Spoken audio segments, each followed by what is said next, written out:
just give it up.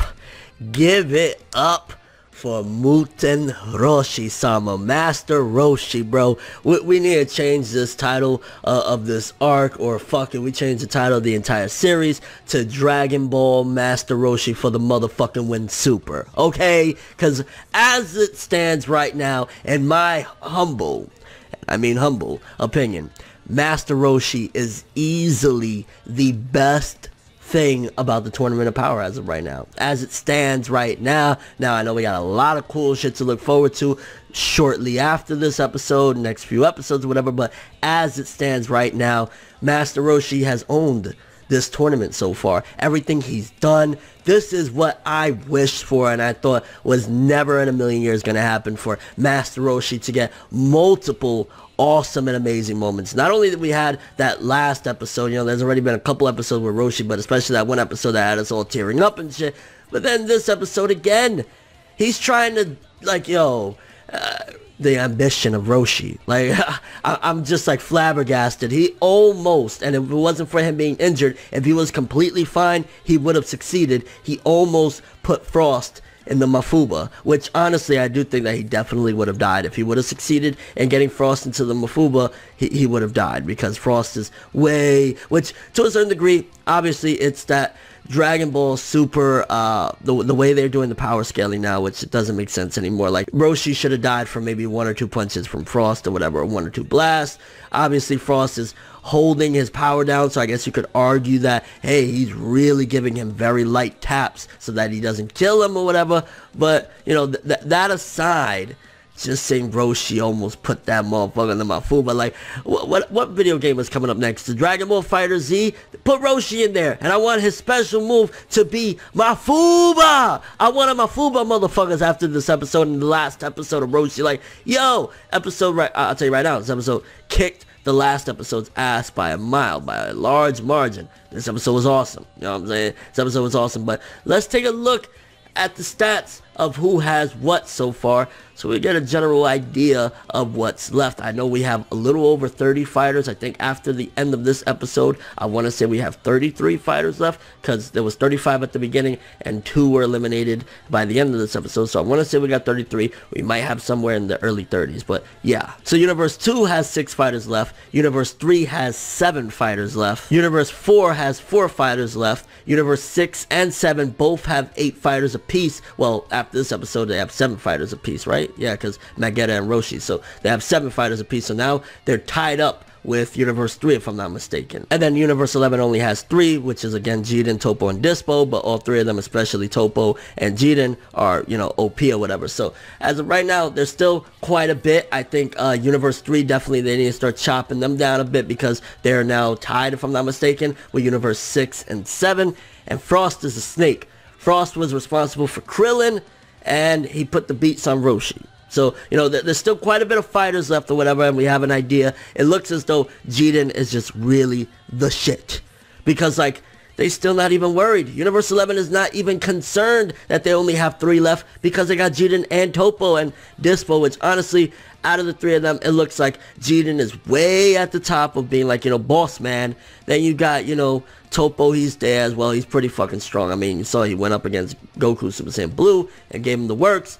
And then Dispo, I'm not really hyped about Dispo. In this episode, we get to see him yet again get into some action, and he gets into a bit of trouble. He fights against that Majikaio guy, which honestly, he reminds me of just like a purple or blue Majin Buu that's just way more smarter because of his regenerative abilities or whatever. And Dispo gets wrapped up, and Jiren has to come and step in, which... it's funny, because a lot of people, they bash on Jiren. They say, you know, well, not a lot of people, but I do see some hate on Jiren. They say he's boring, he doesn't talk or have any personality. What the fuck is this? Look at that strength, boy. Look at that strength. I mean, at the end of the day, he's been built up as just this monster of muscle, and I do think that at some given point, we're going to get a big turn into finding out more about him, hopefully. Like, I hope it's not just as it's been, because as it's been, yeah, there's definitely not that much to Jiren right now, character-wise, and it's like, well, who the fuck is Jiren? You know what I'm saying? What is it? What's his quirk? What's his deal or whatever? He's just a quiet motherfucker or whatever on the Pride Troopers and shit. So I definitely want more, and I do think we'll get it. But Look how quick he took out that Maji Kaio guy or whatever the fuck. Like, it was one blast gone, and Dispo was there wrapped up and shit like that, having trouble. So Jiren, it just continues to build up. He's on a whole other level and a whole other league than almost everybody in the Tournament of Power. I like to see, don't get it twisted, but I would have liked to see Roshi try that Mafuba on Jiren. I don't think that would have ended too well for our boy Roshi. Then also in this episode, we got the flashback to the vow that Frost made to Champa and Vados, but in particular, of course, Champa, that, hey, I will fuck over Universe 7 really bad in a really sneaky way if, once we win this shit, I get pardoned of my crimes. Now I'm thinking to myself, why is it that Champa would go along with this? Why is it like, okay, I know that they have their rivalry and shit like that, but after what Beerus did for him at the end of the tournament, like, he gave you a new Earth, and you have all the food that his Earth, like, he did something really nice. He used the Super Dragon Balls on you. Why do you got such a grudge against him that you want to see his whole thing get destroyed? Like, that's something that's kind of making me like, is it just really that Champa's that childish and petty that he's not even thinking of the consequences? Like, bro, he just did all of this shit for me. I'm not grateful at all. Like, it's not making sense why he would go along with, okay, yeah, Frost, and the way he's been acting throughout this tournament. Maybe he's just an ungrateful, petty, childish piece of shit. Because, like, he uses Super Dragon Balls on you, motherfucker. What's your problem? But we got that flashback, and Frost is definitely bitter as ever. He shows up. It was interesting to see his encounter with Roshi. And again, the legend, Muten Roshi-sama, Master Roshi, bro. Like, I don't give a fuck. The Tournament of Power thus far, that man, that one singular old motherfucker rules this shit, okay? He has ran, like, yo, who else is botting people that we all counted out? We all, including myself, I was like, get out of here. What is Roshi even gonna do? He's gonna be, you know what I'm saying? He's old ass Roshi. Get him out of here.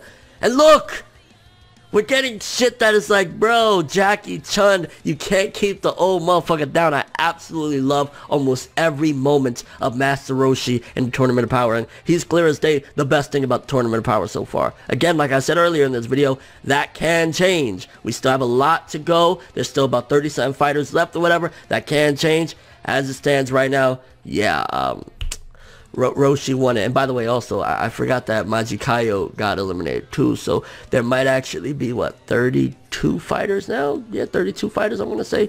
If I'm misremembering, then whatever. But yeah, we still have early 30s amount of fighters. And also by the end of the video, there was 30 minutes left. So we had that. And then, of course, the Vegeta versus Magetta. I was glad. I ain't gonna lie, because if you've watched my reviews for a long time, you know I don't like Magetta. Finally, when Vegeta was able to tell him, hey, you old rust bucket, and he fell over, I was like, thank you. Just thank you. But it was interesting to see somebody actually, and I don't think this has actually happened.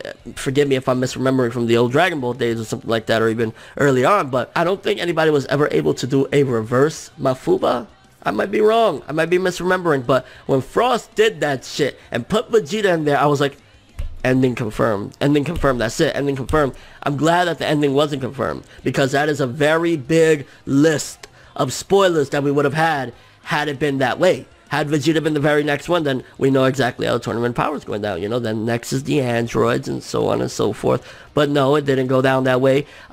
Felt a little bit like, huh? I wish it would have been somebody else other than like, oh, Roshi's last breath, he threw a blast. It kind of reminds me of when Goku fought Hit in that little two-part episode, filler or whatever. I thought those were some cool episodes. And Goku threw that blast of energy and it came down. Whoever wrote that part was the same motherfucker that wrote that part of Roshi throwing the little energy thing, which kind of just seems like, I guess. I mean, it's cool on Roshi's part, but it just feels a little bit convenient or whatever. Busted Vegeta out the jar. Frost, you, son, yo, dog, Frost, you a bullseye, bro, you a bullseye. Like, right after that, there he goes. He's running again, like, come on, bro, what you think you're doing, pa? Like, yo.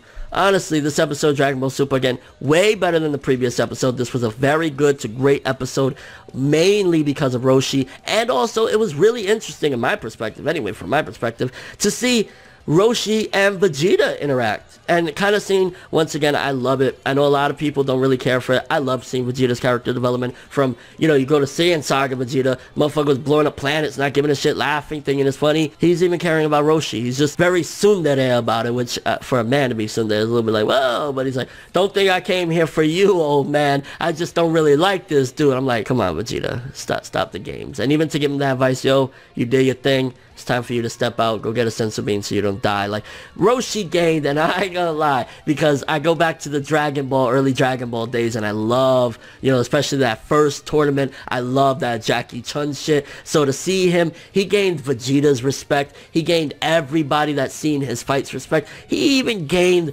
Beerus's respect, bro. Even Beerus got respect for Roshi, like, absolutely amazing. I love that shit. Very good episode. It's a great episode. I want to say 8.5 to a 9 for this episode. I fucking loved it. Frost, you're a piece of shit. I can't wait to see you get yours. Vegeta and Roshi, really unlikely combo, right? But it was interesting to see. I mean, Roshi did get tricked. You gotta throw that in there as well. He did get tricked into trying to use the Mafuba on Magetta, and then Frost switched it up and got Vegeta. So Roshi did get bamboozled towards the end. Give him a fucking break, okay? Give him a break. Dude did how much shit? Come on now, stop it. Your overall thoughts of this episode, best moment. Do you think Roshi right now, Master Muten Roshi, Master Roshi is the best thing about the Tournament of Power? Or was there another character, somebody that I haven't mentioned? Tell me who has more fucking awesome moments than Roshi right now, that are really top tier moments. Also, what do you think about Jiren versus Majikayo? Do you think that Jiren is just once again showcasing that Goku's gonna have a lot of trouble? Because think about it for a second. Goku, up until he went full power and blew him off of him, was having trouble with that Majikayo guy. Remember, he was all wrapped up and couldn't move and shit like that. Jiren pulled the One Punch Man, you know what I'm saying? Maybe Saitama is under that exterior, you know what I mean? He pulled Saitama, One Punch! Majikayo is out there, so what do you think that says about Jiren in comparison to Goku, and what chances Goku has? And also, one more thing, because we got a tie of members right now between Universe 6 and 7. If the tournament ends that way, does that mean that Universe 6 and 7 are both going to survive? That'd be interesting to see. It'd be interesting to see the reaction, because let's be real here, Universe 7 is going to go longer than Universe 6, assuming Universe 6 is going to be eliminated. It'd be interesting to see Beerus' reaction to seeing Champa die. I think Champa would laugh about Beerus dying, not realizing, or just being an idiot, and vice versa. I think Beerus will actually feel bad, so it's going to be interesting. Any overall thoughts of the episode? I'm glad after that long break of no episode of Dragon Ball Super, I'm glad to be back, and it's going to be a little bit more empty in the Tournament of Power without Master Roshi, because even up until the very end, he was putting in work, putting his life on the line with Mafuba! Shouts out to the old one, respect your elders, because Master Roshi put in a lot of work, and I love that shit. But that's all I have for this one, though. Thanks for watching. Hope you enjoyed. If you liked anything I had to say or enjoyed the video, drop me a like. I'd greatly appreciate it. And if you want more from me, make sure to subscribe. Follow me on Twitter, Instagram, and stalk my Facebook to get more when the video ends. I'm ForeverWorld, and as always, people, have an awesome day. Crazy shit, yo. Master Roshi, thank you!